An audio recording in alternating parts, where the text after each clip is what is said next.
हिंद। नमस्कार फ्रेंड्स, ज्योति क्लासेस में आप सभी का एक बार फिर से स्वागत है। हेलो दोस्तों, कैसे हैं आप सभी? आई होप आप सभी बहुत ही अच्छे होंगे, स्वस्थ होंगे, अपनी स्टडी भी कंटिन्यू कर रहे होंगे। चलते हैं हमारी आज की मॉर्निंग की क्लास की तरफ। सभी को सुप्रभात, गुड मॉर्निंग। और देखते हैं आज क्या है कुछ खास। तो फ्रेंड्स, आज है हमारा 12 मार्च, यानी कि 12 मार्च की हिस्ट्री हम देख लेते हैं एक बार। 12 मार्च 1930 को महात्मा गांधी ने अहमदाबाद के साबरमती आश्रम से ही दांडी यात्रा की शुरुआत की थी। दांडी यात्रा नाम से ही आप सभी ने पढ़ा है दांडी यात्रा के बारे में, जो कि नमक के लिए आंदोलन चलाया गया था। इसीलिए इसे क्या कहते हैं, इसे एक और नाम से भी जानते हैं, वो क्या है? नमक सत्याग्रह आंदोलन के नाम से भी जानते हैं। तो ये तो थी फ्रेंड्स आज 12 मार्च की हिस्ट्री। अब चलते हैं हमारी होम साइंस की क्लास की तरफ। देखते हैं आज के दिन हम क्या पढ़ने वाले हैं। आप सभी जानते हैं कि हम कर रहे हैं हमारी होम साइंस की सीरीज, जिसमें हम क्लास 6 से लेकर 12 तक की पढ़ाई को कर रहे हैं, जो कि फ्रेंड्स बहुत ही अच्छे से कंटिन्यू चल रही है। और क्लास 6 to 12 की जो हम पढ़ाई कर रहे हैं, इसमें हमने अभी तक हमारा क्लास 6 to 8 कंप्लीट कर लिया है। अभी हम पहुंच गए हमारे क्लास 9th में। आप सभी से रिक्वेस्ट है, अगर आपने उन वीडियोस को नहीं देखा है जो हमने क्लास 6 to 8 की पढ़ाई अभी तक कंप्लीट की है, तो प्लेलिस्ट में जाके आप वहाँ से वीडियोस को वॉच आउट करके अपने कॉन्सेप्ट को क्लियर कर सकते हैं, क्योंकि हर एक टॉपिक को बहुत ही डिटेल में कराया गया है। और इतने डिटेल में पढ़ने का हमारा पर्पज़ ही यही है कि एक बार आप अपना होम साइंस जो है अच्छे से पढ़ डालिए, यानी कि होम साइंस में आपको कोई भी डाउट ना रह जाए, ताकि होम साइंस से रिलेटेड कोई भी एग्ज़ाम किसी भी स्टेट में निकलता है, चाहे कोई एग्ज़ाम निकलता है, या फिर आप होम साइंस के लर्नर हैं किसी भी क्लास के, या कोई कॉम्पिटिटिव एग्ज़ाम की तैयारी कर रहे हैं, कहीं पे भी किसी भी फील्ड में आप अगर होम साइंस में अपना करियर देख रहे हैं, तो सभी के लिए ये सीरीज़ काफ़ी महत्वपूर्ण होने वाली है, क्योंकि हम यहाँ पर बहुत ही डिटेल में पढ़ाई कर रहे हैं, हर एक पॉइंट को कवर अप कर रहे हैं, कुछ भी छोड़ा नहीं जा रहा है।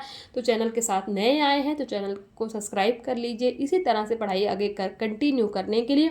और हाँ, बेल आइकन को भी अवश्य प्रेस कीजिए, जिससे जब भी वीडियो अपलोड होती है आपके पास नोटिफिकेशन पहुँचे।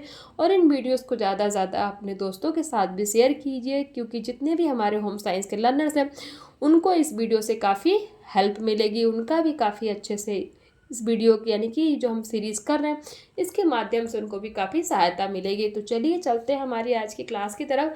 आज की क्लास में फ्रेंड्स हम कर रहे हैं हमारा जो है चैप्टर 11 स्टार्ट किया हमने क्लास 9th का, जिसमें हम करने वाले हैं मौसम के अनुकूल वेशभूषा का चयन। आज की क्लास में हम करेंगे, बट इसको स्टार्ट करने से पहले प्रीवियस क्लास में क्या हमने पढ़ा है एक बार फटाफट उसका रिवीजन ले लेते हैं, क्योंकि आप सभी को पता है कि हमने प्रीवियस में जो पढ़ा है और अब प्रेजेंट में भी हम जब पढ़ रहे हैं, जब भी हम कोई हमारा न्यू टॉपिक स्टार्ट करते हैं फ्रेंड्स ना, उसको करने से पहले हमने क्या पढ़ रखा है, यानी कि प्रीवियस में क्या किया, एक बार उसका क्विक रिवीजन अवश्य लेना चाहिए। उससे क्या होता है, दोनों टॉपिक को आप आपस में कनेक्ट कर पाते हैं।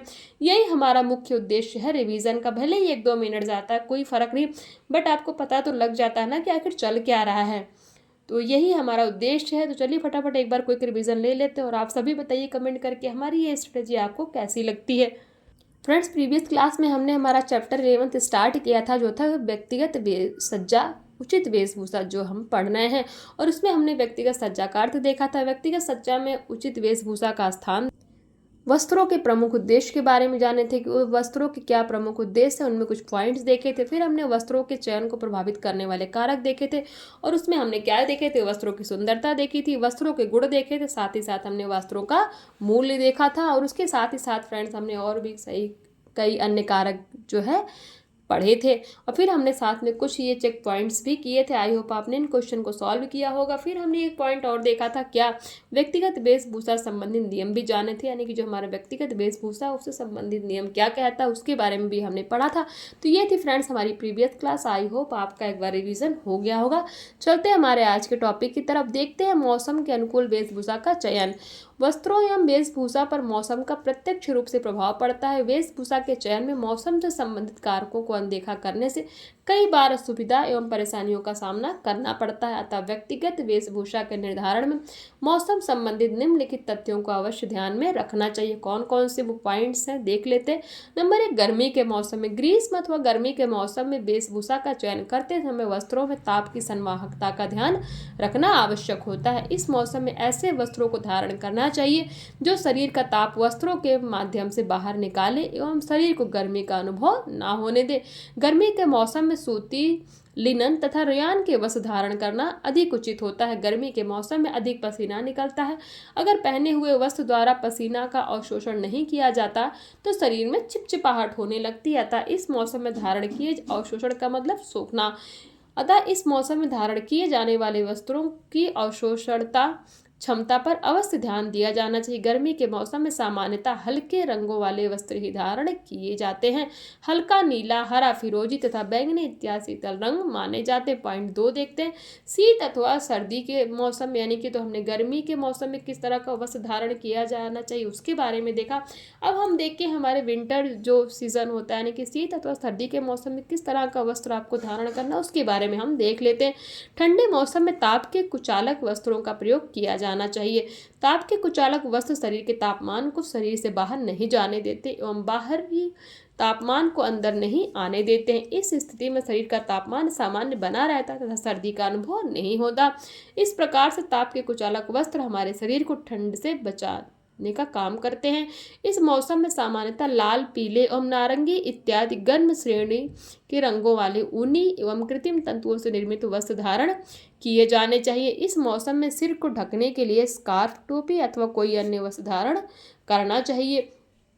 अब देखते हैं पॉइंट 3 है, वर्षा के मौसम में हमने गर्मी के मौसम में देख लिया, सर्दी के मौसम में देख लिया, वो वर्षा के मौसम में हमें किस तरह का वस्त्र धारण करना चाहिए उनके बारे में भी हम देख लेते हैं। वर्षा के मौसम में ऐसे वस्त्रों को धारण किया जाना चाहिए जो भीगने पर शीघ्र ही सूख जाते हैं। सामान्यतः इस मौसम में कृत्रिम तंतुओं से निर्मित वस्त्रों का प्रयोग किया जाता है। इस मौसम में जूते एवं मोजे की जगह जल से अप्रवाहित होने वाली चप्पल एवं सैंडल का प्रयोग करना चाहिए। इस मौसम में व्यक्तियों को पसीने की चिपचिपाहट का सामना करना पड़ता है। किस मौसम में? वर्षा के मौसम में। अतः इस मौसम में सूती वस्त्रों का उपयोग भी किया जा सकता है। फ्रेंड्स, ये था हमारा वर्षा के मौसम में हमें किस तरह का वस्त्र पहनना चाहिए। तो हमने तीनों तरह के मौसम देख लिए, कौन सी? गर्मी के मौसम, सर्दी के मौसम और वर्षा के मौसम में किस तरह का वस्त्र हमें धारण करना चाहिए, इन सभी के बारे में हमने जाना। चलते हैं हमारे नेक्स्ट टॉपिक की तरफ। देखते हैं विशिष्ट अवसरों अथवा अवसर के अनुकूल वेशभूषा का चयन। नंबर 1, स्कूल जाते समय वेशभूषा कैसी होनी चाहिए देखते हैं। स्कूल जाने वाले विद्यार्थियों को वेशभूषा का निर्धारण स्कूल द्वारा तथा स्कूल के नियमानुसार किया जाता है। अलग अलग स्कूल के लिए अलग अलग यूनिफॉर्म होती है। स्कूल में यूनिफॉर्म के निर्धारण से स्कूल के छात्रों में एक रूपता का बोध होता है, यानी कि जितने भी बच्चे हैं वो ड्रेस ही इसीलिए पहनाया जाता है उनको क्योंकि वहाँ सब बच्चे समान दिखें। यूनिफॉर्म से स्कूल के बच्चों में गरीबी अमीरी के अंतर को भी दूर किया जाता है। स्कूल जाने वाले बच्चों की वेशभूषा में वस्त्रों के अतिरिक्त जूते, मोजे या जुराब, बेल्ट, जुराब में सॉक्स जो होता है, मोजे, जुराब, बेल्ट तथा बैग इत्यादि का भी विशेष महत्व दिया जाता है, यानी कि महत्व होता है, बैज नहीं फ्रेंड्स, बैग। पॉइंट 2 है, कार्यस्थल से संबंधित वेशभूषा। विभिन्न व्यवसाय वाले व्यक्तियों का कार्यस्थल भिन्न भिन्न होता था। इस कारण विभिन्न व्यवसाय वाले व्यक्तियों द्वारा प्रयोग में लाए जाने वाले वस्त्र की प्रकृति भी भिन्न होती है। उदाहरण, वर्कशॉप अथवा फैक्ट्री में कार्य करने वाले व्यक्ति चुस्त पैंट यानी कि टाइट पैंट एवं कमीज पहनते हैं। इसके अतिरिक्त प्रोफेसर, वकील, चिकित्सक एवं प्रशासनिक अधिकारी अपने व्यवसाय के अनुरूप ही अपनी वेशभूषा निर्धारित करते हैं। इसी प्रकार कार्यस्थल पर महिला कर्मियों के लिए भी उनके कार्यों की प्रकृति के अनुसार वेशभूषा निर्धारित की गई है। कार्यस्थल पर महिलाओं के लिए विभिन्न प्रकार के आभूषणों एवं तीव्र गंध वाले परफ्यूम के प्रयोग को प्रतिबंधित किया गया है। पॉइंट 3, त्योहारों से संबंधित वेशभूषा, यानी कि त्योहारों पर किस तरह का वस्त्र धारण करना चाहिए।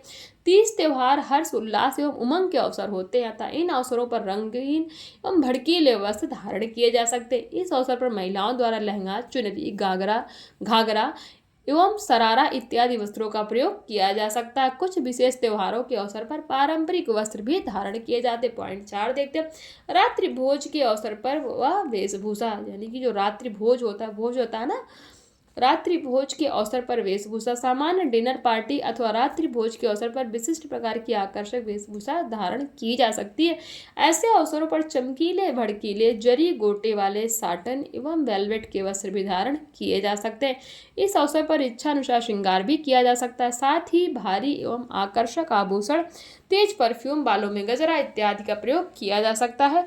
कपड़ों के साथ मेल खाते हुए सैंडल, पर्स इत्यादि लिए जा सकते हैं। पॉइंट 5 देखते हैं।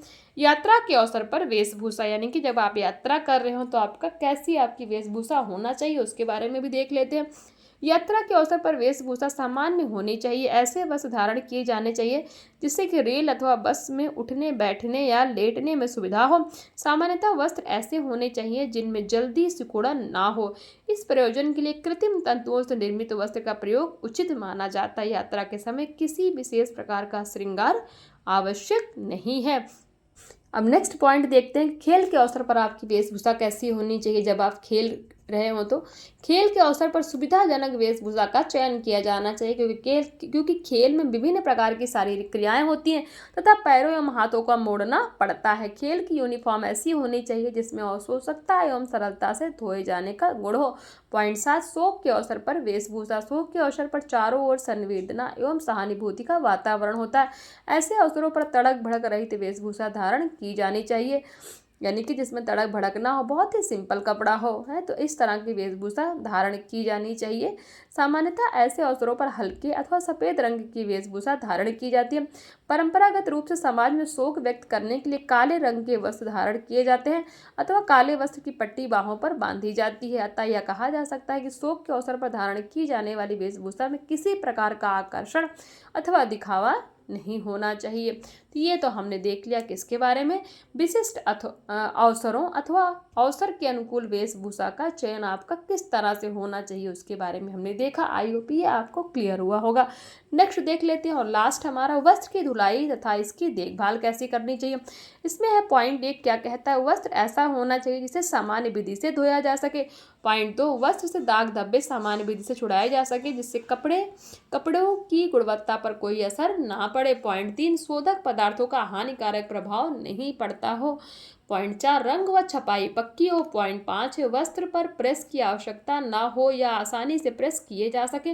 पॉइंट 6, वस्त्र कीड़ों से अप्रभावित रहें तथा फफूंदी ना लगे। पॉइंट 7, वस्त्र पर पसीने, प्रकाश, नमी आदि का प्रतिकूल प्रभाव ना होता हो।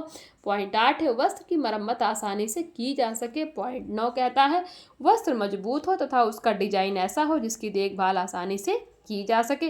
पॉइंट 10 कहता है, वस्त्रों में सिकुड़न ना आती हो तथा वह आसानी से सूखने वाला हो। ये जो हमने इतने सारे पॉइंट्स पढ़े किसके बारे में, वस्त्रों की धुलाई तथा देखभाल कैसी की जानी चाहिए उनके बारे में ये हमने पॉइंट्स पढ़ा फ्रेंड्स। और साथ ही साथ इसी टॉपिक के साथ ही हमारा ये चैप्टर भी कंप्लीट हो गया। आई होप ये चैप्टर आपको समझ में आया हो, क्योंकि बहुत ज़्यादा इसमें कुछ समझने वाला था नहीं और बहुत छोटा चैप्टर था, बट इम्पॉर्टेंट था। क्वेश्चन एक आधा फंस जाते हैं। अब इससे रिलेटेड कुछ चेक पॉइंट्स हैं, देख लेते हैं। किस मौसम में लिनन और रेयॉन के वस्त्र धारण किए जा सकते हैं। सर्दी के मौसम में ताप के कुछ अलग वस्त्रों का प्रयोग क्यों किया जाता है। स्कूलों में निर्धारित यूनिफॉर्म पहनने जाने के किस प्रकार का बोध होता है, यानी कि क्यों स्कूलों में निर्धारित यूनिफॉर्म पहना जाता है। क्वेश्चन 4 कहता है, धुलाई की दृष्टि से किस प्रकार के वस्त्र होने चाहिए। तो ये सारे क्वेश्चन हैं, आप इनका स्क्रीनशॉट लेके इनको सॉल्व करने की कोशिश कीजिएगा। आई होप ये क्वेश्चंस आपसे सॉल्व होंगे, क्योंकि हमने सब कुछ पढ़ रखा है, इसीलिए तो हम बुक पढ़ रहे हैं कि एक भी पॉइंट्स आपसे छूटे ना, आप किसी भी क्वेश्चंस को आप सॉल्व कर सके। और हाँ फ्रेंड्स, जो 3-4 क्वेश्चन आपको मिलते हैं ना चेक पॉइंट के माध्यम से, आप इनको अवश्य सॉल्व किया करिए। आप देखिए तो कि आपका अभी स्टैंडर्ड कहाँ तक पहुँचा, यानी कि आप जो पढ़ाई कर रहे हैं आपको समझ में आ भी रही है कि नहीं। मैं बार बार कहती हूँ, एक बार में वीडियो समझ में नहीं आती है ना तो उसको 2 बार 3 बार 4 बार करना क्या है, आप ऑन करके सुनते रहिए। इसीलिए तो पढ़ रही हूँ ना। आप बुक तो आप भी पढ़ सकते हैं, लेकिन आप पढ़ोगे तो आपके लिए क्या करना है, बैठोगे आप उसमें टाइम दोगे, बट इसके लिए कुछ नहीं करना है। आप कान में ईयरफोन लगा लो या फिर स्पीकर पे रख दो, कहीं पे भी आप किसी के भी टीवी टेप किसी के भी माध्यम से, टीवी हो गया, टेलीविज़न, किसी के भी माध्यम से आप इसको सुन सकते हैं। उससे क्या होगा, आपकी पढ़ाई भी होती रहेगी और आपके काम में भी बाधा नहीं आएगा। तो इसीलिए 1 बार 2 बार नहीं समझ में आता, 2-3 बार करके देखिए। ऐसा तो हो नहीं सकता कि 2-3 बार आप इसको सुने और आपको चीज़ें समझ में ना आए। मैंने पूरी कोशिश की है कि आपको एक बार ही देखने में हर एक पॉइंट आपका क्लियर हो जाए। फिर भी नहीं होता तो आप वीडियो को बार बार देखिए और अवश्य उनको समझने की कोशिश कीजिए। वीडियो देखने के पश्चात ही जो ये आपके छोटे छोटे क्वेश्चन है ना चेक पॉइंट के माध्यम से, इनका आप स्क्रीनशॉट ले लीजिए और इनको अवश्य सॉल्व करने की कोशिश कीजिए। पहले आप वीडियो देखिए, देन इन क्वेश्चन को सॉल्व कीजिए, देन आप फिर वीडियो देखिए और आप देखिए आपसे क्वेश्चन सॉल्व हो रहे हैं कि नहीं हो रहा है। फिर कमेंट करके बताइए कि हाँ, ये जो स्ट्रेटेजी हमने अपनाई है कि पहले हम पढ़ते हैं फिर क्वेश्चन की प्रैक्टिस करते पढ़ते हैं क्वेश्चन की प्रैक्टिस करते हैं, उसका कितना आपको इफेक्ट दिख रहा है। तो फ्रेंड्स, ये थी हमारी आज की क्लास। आज की क्लास में हमने ये चैप्टर कंप्लीट कर दिया और हमारी नेक्स्ट क्लास में फ्रेंड्स हम करेंगे हमारे इसी चैप्टर से रिलेटेड क्वेश्चन आंसर्स। तो मिलते हैं हमारे नेक्स्ट क्लास में, तब तक के लिए जय हिंद, नमस्कार। हंसते रहिए, मुस्कुराते रहिए, एक दूसरे की हेल्प करते रहिए।